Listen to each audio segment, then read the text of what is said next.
What was a loophole that you found and exploited the hell out of? Hi Reddit guys, subscribe now, or I will exploit your secret.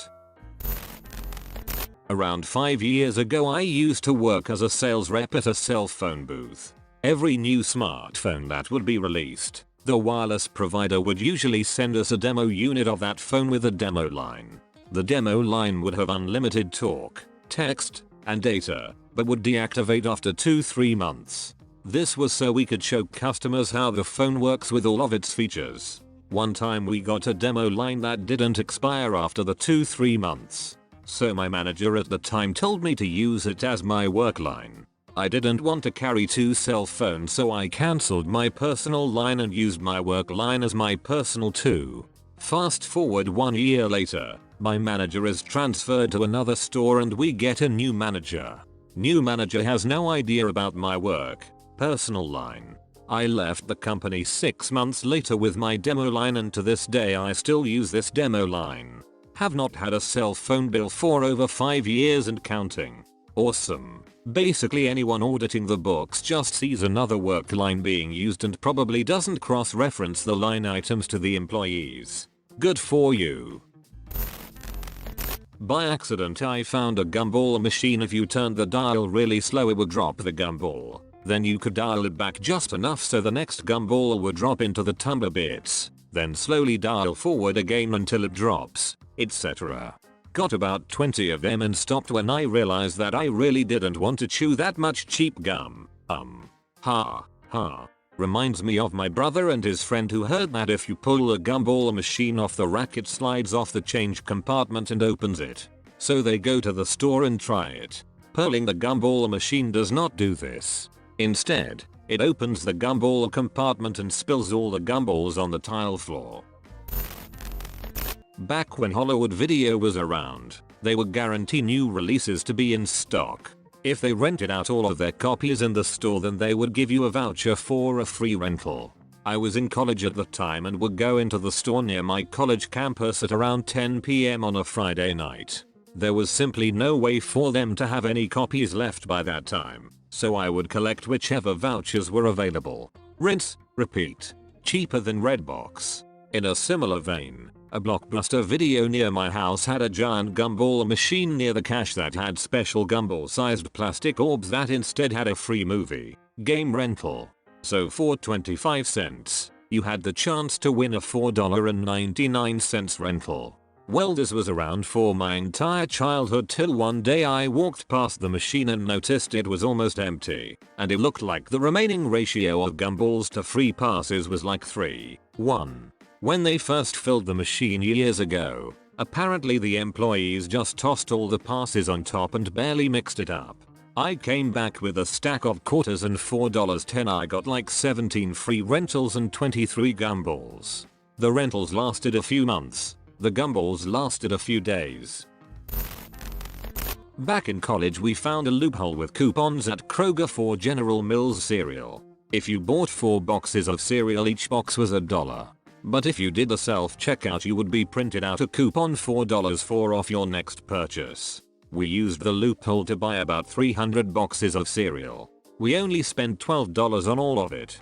We would have spent less, but we had to go to another Kroger once the manager got wind of us. We kept around 20 boxes for ourselves and donated the rest to the local food bank.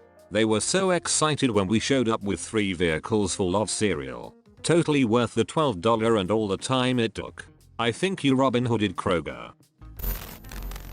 When vending machines first started accepting credit cards you could swipe your card, select a drink, and when the little drink pod starts moving to collect your drink hit cancel. The cancel button would stop the card transaction, but not the machine, so you could get free drinks. Was a sad day when it stopped working. Certain vending machines, the one that has a conveyor belt, if you stop it with your hand you can get like 4 drinks for the price of 1. My college didn't put any dates on our student IDs. No graduation year, no expiration date, nothing. As a result, I kept using it to get student discounts for YERS after I graduated, mostly the 15% off J. Crew discount. Penn State fixed that by making IDs fall apart after a year or two so they could charge you for a new one. I'm picturing a Mission Impossible style, self-destructing id. At my local movie theater, you could get a small drink $4 $2.50 or a large drink $4 $3.50, and large gets unlimited refills. Or you could get a Sobe tea $4 $2.50. But they didn't give you the Sobe bottle, because they wanted to avoid any broken glass incidents. So they poured the Sobe into the large cup. Boom. Unlimited large drink refills. I saved several dollars that way. Jesus. The large is huge. How do you finish it, let alone have to refill it? By sharing. Also, the large really is large. I'm genuinely concerned for the structural integrity of the cup. I once, out of sheer curiosity, filled a popcorn tub with Coke, just to see how the tub would handle it in the event someone ever asked to do that. It was paper with wax on the inside. 150 ounces later, I let it sit in one of the sinks and, sure enough, after a few minutes, the Coke was obviously soaking its way through. Eventually the Coke ate through the paper and started leaking into the sink. And that's how I decided we were not going to allow people to use a popcorn tub for soda. And you know, in my almost decade of running a theater, it never once came up. I'm honestly a little disappointed. My son attends speech and occupational therapy every week. Usually it is a $35 copay for each therapy, but if I do them on the same day I only have to pay the copay once. Saves me about $140 a month. In elementary school we had the accelerated reading (AR) program. You would read a book, take a test on the computer, and be awarded points based on how well you did. At the end of the year you could buy things at the bookstore with the points you accumulated. I had just finished reading Harry Potter and the Prisoner of Azkaban and got a perfect score on the test. The computer was only supposed to allow you to take the test once, but I figured out you could take that specific Harry Potter book unlimited times. I racked up so many points and was never found out. My friend found out that half-point children's books were the best bang for your buck as far as time spent reading to points earned. So he would go to the children's library at the elementary school and just read dozens of them in a half hour. After a while of doing this he found out that most of these tests were super easy to ace without reading, because the questions were so predictable. He did this throughout all of middle school, grinding XP on the Bernstein Bears. I respect the hustle. I just read choose your own adventure books and pick terrible options for Pizza Hut's Book It. A friend of mine got an article written up about him regarding how many freaking choose your own adventure books he had read. Him and his dad took a road trip after his mum died and that was all he did. This was elementary school, for the record. I worked in a call center during college. Our main performance measure was the number of donations solicited per contact. If the person didn't answer or hung up immediately, it didn't count against you.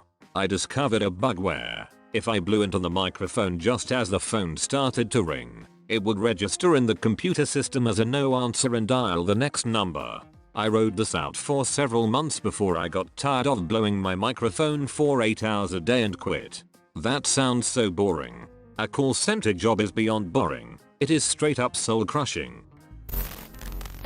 In the 80s Chuck E. Cheese's didn't shred the tickets you get out of their games and used to buy toys, candy, etc. My friends and I were biking one day behind a strip mall practicing our wheelies and jumps. We saw a worker throwing a garbage bag of tickets into the dumpster behind Chuck E. Cheese. We grabbed it and then started circling back about once a week. Garbage bags full of tickets. We were doing so well, one of my friend's parents got in on it. She would take the minivan behind her and have her kids load up. And this is why tickets are now shredded. I think I still have a huge stockpile of frisbees and stuffed animals in my parents' attic somewhere. Bought a shitty Sega Genesis game. I think it was some flight sim which was the crappiest game I ever played. So I took it back to Kmart and got told no refunds for opened games. Replacement for the same one if broken. Annoyed that I couldn't get my money back I said it was broken and went for the replacement. They handed me a new copy of the game and my original receipt. Left and came back an hour later. I want a refund for this game. Here is my receipt and an opened game. Got my money back. Went and bought a different Genesis game. At my old job, when people returned DVDs and CDs for a new one, we opened the package so this couldn't be done.